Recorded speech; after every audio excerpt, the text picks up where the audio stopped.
cast long shadows across the military training ground as Commander Jake Harrison watched his soldiers prepare for the day's combat exercises. It was 6:30 a.m., and the air was still cool from the night before.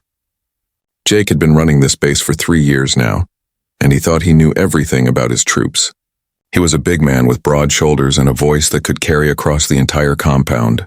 Most soldiers respected him, but some feared him more than they should have. Before we dive in, tell us where in the world are you watching from? If you enjoy stories like this, make sure to hit that subscribe button, because tomorrow's episode is truly mind-blowing. Let's get started. Among the soldiers gathering near the equipment shed was Private First Class Maya Williams. She stood about 5 feet 4 inches tall with dark hair tied back in a regulation bun. Maya had joined the unit 6 months ago, transferring from another base across the country. She was quiet, kept to herself mostly, and Jake had barely noticed her during her time here. In his mind, she was just another small female soldier who probably couldn't handle the real physical demands of military life. Jake believed strongly that combat roles should go to the biggest and strongest soldiers. He often made comments about how women and smaller men should stick to support roles like communications or medical duties. His old-fashioned thinking had gotten him in trouble with higher command before, but he never seemed to learn from those mistakes. The training exercise that morning was hand-to-hand combat. Jake loved these sessions because he could show off his own fighting skills while teaching the younger soldiers. He had been a boxer in college and still believed he could take on anyone in his unit. The soldiers formed a large circle on the practice mats, and Jake stepped into the center. "Today we're working on close combat techniques," Jake announced loudly. "In real battle, you might lose your weapon and have to fight with just your hands. I want to see who among you has what it takes to survive." He looked around the circle, his eyes stopping on some of the bigger male soldiers. "Martinez, step forward." Private Martinez, a tall man with thick arms, entered the circle. Jake demonstrated several moves on him, showing how to break free from different holds and how to counterattack. Martinez followed along well, and Jake nodded approvingly. They went through the motions for about 10 minutes before Jake called for the next volunteer. "Williams," Jake's voice boomed across the training ground. Maya looked up, surprised to hear her name called. She had been watching carefully from the back of the group, studying each technique that Jake demonstrated. "Come on, Williams. Let's see what you've got." Maya stepped forward quietly. Several soldiers exchanged glances, and a few whispered comments passed through the group. Everyone knew that Jake rarely called on the female soldiers for combat demonstrations. Maya walked to the center of the circle with steady, confident steps. Jake looked down at her and smiled in a way that wasn't entirely friendly. "Now, Williams, I know you're new here, so I'll go easy on you. This is just about learning the basic moves." His tone suggested he didn't expect much from her at all. What Jake didn't know was that Maya had grown up in a rough neighborhood where she had learned to defend herself from a young age. Her older brother had taught her boxing and martial arts, and she had continued training throughout high school and college. Before joining the military, she had competed in several amateur fighting tournaments and had won most of her matches. But Maya was humble about her skills and never talked about her background unless directly asked. "Yes, sir," Maya replied simply, taking her position across from Jake. Jake began by showing a basic defensive stance. "When someone comes at you like this," he said, moving slowly toward Maya, "you want to keep your hands up and be ready to block." Maya nodded and followed his instructions perfectly. Jake continued with a few more basic moves, and Maya performed each one with precision. "Good, good," Jake said, though he sounded slightly surprised by how quickly she picked up the techniques. "Now let's try something a bit more challenging." He decided to demonstrate a grappling move where the defender needed to break free from a bear hug from behind.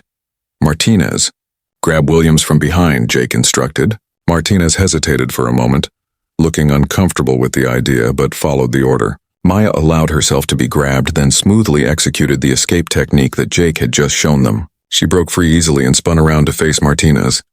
"Not bad," Jake admitted grudgingly. "But in real combat, your opponent won't be as gentle as Martinez here." He gestured for Martinez to step back. "Let me show you how someone with real strength would grab you." Jake moved behind Maya and wrapped his thick arms around her in a bear hug that was much tighter than what Martinez had done. "Now, Williams, let's see you get out of this." His grip was firm and challenging, meant to prove that her technique wouldn't work against a stronger opponent. Maya remained calm. She could feel the strength in Jake's arms, but she had dealt with stronger opponents before. Without warning, she dropped her weight slightly and drove her elbow back into Jake's ribs. At the same time, she stepped hard on his left foot and twisted her body in a way that created leverage against his hold. Jake was completely unprepared for the speed and precision of her counterattack. The elbow strike hit him harder than he expected, and his grip loosened just enough for Maya to slip free. But she wasn't finished. In one smooth motion, she spun around and delivered a quick jab to his solar plexus, followed by a knee strike that caught him in the lower ribs. The entire sequence took less than 3 seconds. Jake staggered backward, gasping for breath and clutching his side. The circle of soldiers watched in stunned silence as their commander bent over, trying to catch his breath. Maya stepped back into a neutral stance, her expression calm and professional. "Sir, are you all right?" Maya asked, genuine concern in her voice. Jake tried to straighten up and wave her off, but a sharp pain shot through his ribs when he moved. "I'm fine," he wheezed, but it was clear he was not fine at all. His face had gone pale and sweat beaded on his forehead despite the cool morning air. Sergeant First Class Robert Kim, Jake's second in command, stepped forward from the crowd. "Commander, maybe you should sit down for a minute," he suggested diplomatically. "I said I'm fine." Jake snapped, but when he tried to take a deep breath, the pain made him wince visibly. The other soldiers began to murmur among themselves, some expressing concern while others seemed impressed by what they had just witnessed. Maya stood quietly, unsure whether she should apologize or explain her actions. She had responded with the kind of force that would be appropriate in a real combat situation, not realizing that Jake had expected her to struggle helplessly against his grip. "Maybe we should continue this exercise later," Sergeant Kim suggested tactfully. "Why don't we move on to weapons maintenance for now?" Jake wanted to argue, but another wave of pain convinced him that continuing would be unwise. "Fine," he muttered through gritted teeth. "Everyone grab your gear and head to the armory." He tried to walk normally as he dismissed the group, but his movements were stiff and careful. As the soldiers dispersed, many of them cast curious glances back at Maya. She had just done something that none of them had ever seen before. She had gotten the better of Commander Harrison in a fair fight. Word of what happened began to spread through the base even before lunchtime. Jake spent the rest of the morning in his office, refusing to see the base medic despite the persistent pain in his ribs. He kept telling himself that he had just been caught off guard and that Williams had gotten lucky. But deep down he knew that what he had witnessed was skill, not luck. The way she had moved, the precision of her strikes, and the confidence in her technique all pointed to extensive training and experience. Around 11:30 a.m., Sergeant Kim knocked on Jake's office door. "Commander, I think you should really get those ribs checked out. You've been holding your left side all morning." "It's nothing serious," Jake insisted, though he couldn't hide the discomfort in his voice. "Just bruised, that's all." "Sir, with respect, Williams hit you pretty hard. And the way you're moving suggests it might be more than just bruising." Jake finally agreed to see the base medic, Dr. Patricia Foster, but only after Kim promised to keep the visit quiet. Dr. Foster was a no-nonsense woman in her 40s, who had seen every type of injury imaginable during her military career. "Let's have a look," Dr. Foster said as Jake gingerly removed his shirt. She examined his left side carefully, pressing gently to check for damage. Jake tried not to react to her probing, but several times he couldn't suppress a sharp intake of breath. "Commander, I need to send you for x-rays," Dr. Foster announced after her examination. "I'm concerned about possible fractures." "Fractures?" Jake couldn't hide his surprise. "From one little training accident?" "One little training accident that involved precise strikes to your ribs by someone who clearly knew what they were doing," Dr. Foster replied bluntly. She had heard the story from several soldiers already. Don't underestimate the force that can be generated by proper technique, even from a smaller person. The x-rays confirmed Dr. Foster's suspicions. Jake had 3 cracked ribs on his left side along with significant bruising. The injuries would require at least 4 weeks of limited duty, meaning no physical training or combat exercises. "How is this possible?" Jake asked, staring at the x-ray images. "She barely touched me." "She didn't barely touch you, Commander," Dr. Foster explained patiently. "Those strikes were delivered with precise timing and maximum force. Whoever trained Private Williams knew what they were doing." Dr. Foster prescribed pain medication and strict rest for the first week. followed by gradually increasing activity as the ribs healed. She also made it clear that Jake needed to avoid any physical confrontations or heavy lifting during his recovery period. When Jake returned to his office that afternoon, he found a formal incident report waiting on his desk. According to military regulations, any training injury that resulted in medical treatment had to be documented and reported to higher command. Jake realized that within days, his superiors would know that he had been injured during a routine training exercise by one of his own soldiers. Over the next few days, the story of what happened spread throughout the base and eventually reached other military installations in the region. Each telling seemed to add new details, and by the end of the week, some versions had Maya defeating multiple opponents or performing impossible martial arts moves. But the core facts remained the same. The tough, experienced commander had challenged a quiet female soldier and ended up with broken ribs. Jake's injury forced him to reconsider many of his assumptions about his soldiers. He began paying closer attention to Maya's performance in other areas, and he was surprised by what he discovered. Her marksmanship scores were among the highest in the unit.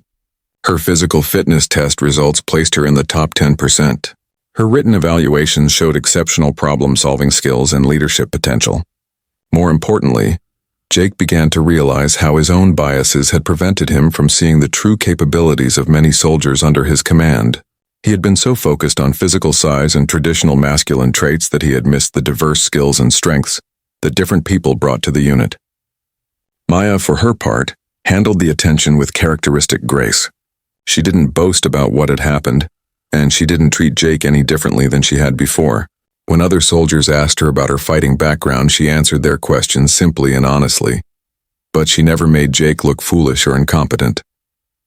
During Jake's recovery, Sergeant Kim took over most of the daily training responsibilities. He made sure to include all soldiers in combat exercises, regardless of their size or gender, and he often asked Maya to help demonstrate techniques for the newer recruits. Her teaching style was patient and thorough, and she had a gift for explaining complex movements in simple terms. About 2 weeks after the incident, Jake was sitting in his office when Maya knocked on his door. "Commander, do you have a minute?" she asked politely. "Of course, Williams. Come in." Jake gestured to the chair across from his desk. He had been dreading this conversation, expecting either an apology or some kind of confrontation. "Sir, I wanted to talk to you about what happened during training," Maya began. "I hope you understand that I was just following the techniques you demonstrated. I didn't mean to hurt you." Jake studied her face and saw nothing but sincere concern. "Williams, I owe you an apology," he said slowly. "I underestimated you, and I put you in a position where you had to defend yourself properly. That's on me, not you." Maya seemed surprised by his response. "Thank you, sir. I was worried that you might think I was trying to make you look bad." "Not at all. In fact, I've been thinking about how we can better utilize the skills you have. Sergeant Kim tells me you've been helping with combat training for the new recruits." "Yes, sir. I enjoy teaching, and I think I can help some of the newer soldiers build confidence in their abilities." Jake nodded thoughtfully. "I'd like to make that official. How would you feel about becoming our primary hand-to-hand combat instructor? It would mean additional responsibilities and probably accelerated promotion opportunities." Maya's eyes widened with surprise and pleasure. "I would be honored, sir. Thank you for the opportunity." As Maya left his office, Jake reflected on how much had changed in just 2 weeks. His broken ribs were healing slowly, but his broken assumptions about leadership and capability had been replaced by a much better understanding of what made a good soldier. The incident became a turning point for the entire unit. Jake implemented new training programs that focused on technique and skill, rather than just brute strength. He began rotating leadership responsibilities among soldiers who showed aptitude, regardless of their physical characteristics. He also started sending more soldiers to specialized training programs, where they could develop their individual talents. Maya's new role as combat instructor proved to be perfect for her skills and personality. She developed innovative training methods that helped even the most reluctant soldiers improve their fighting abilities. Her classes became popular throughout the base, and soldiers from other units sometimes requested permission to attend her sessions. 6 months later, Jake received his own promotion to lieutenant colonel, partly based on the improvements he had made to his unit's training program and overall performance.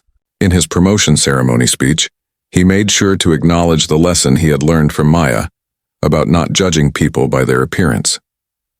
Maya was promoted to corporal around the same time, and she continued to excel in her expanded responsibilities. She never spoke publicly about the incident that had changed everything, but she was quietly proud of the positive changes that had resulted from that morning on the training ground. The story became part of base legend, told to new recruits as an example of why they should never underestimate their fellow soldiers. Jake kept the X-ray images of his broken ribs in his desk drawer, not as a source of embarrassment, but as a reminder of the importance of keeping an open mind about the people under his command. Years later, when Jake was asked about the most important lesson he had learned as a military leader, he would always tell the story of the quiet soldier who had taught him that strength comes in many different forms. He never failed to mention that his 3 broken ribs had been a small price to pay for becoming a better commander and a better person.